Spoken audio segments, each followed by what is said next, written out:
Hi everybody, it's Zoe, Style Blueprint Grammar Guru, back with a new episode.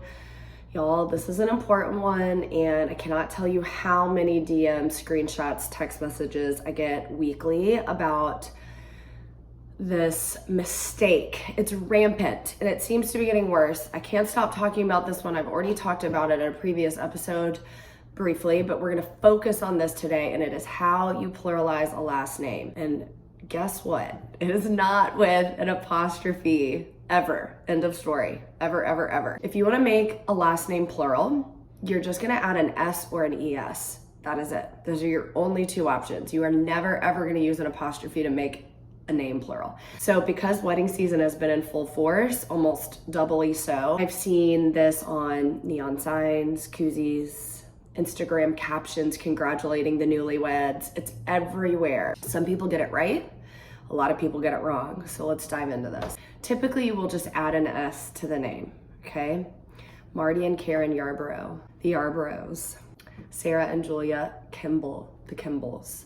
Bob and Margaret Berry, the Berries. Wes and Stuart Walker, the Walkers. You just add the S, no apostrophe. If you want to make that name plural, you're going to add the apostrophe after you add the S. So the Yarboroughs, apostrophe, house. The Kimballs, party. The Berries, address. The Walkers, company. If your last name ends in an S, you're going to add an ES. Not just an apostrophe to the end, an ES. The Williamses, the Cummingses, the Lewises, the Myerses.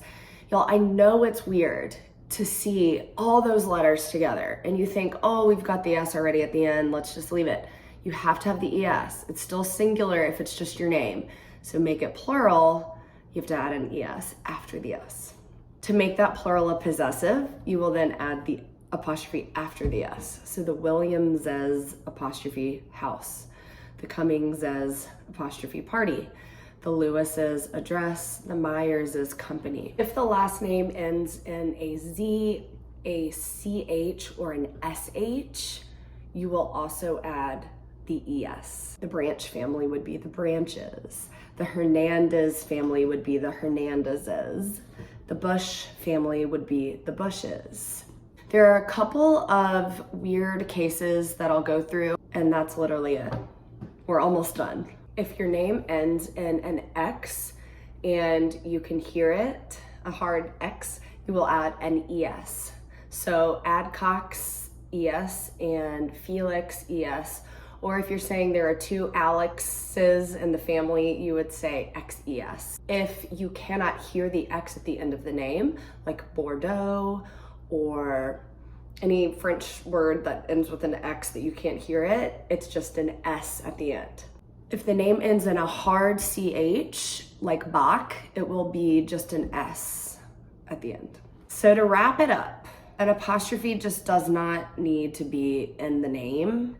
If it's just celebrating a couple or a family, and it's just trying to make it plural, as in more than one person. Don't include that apostrophe, y'all. I know your phone is gonna automatically try to do this. You're gonna go back and you're gonna delete it. I don't know why the iPhone does it, it just does.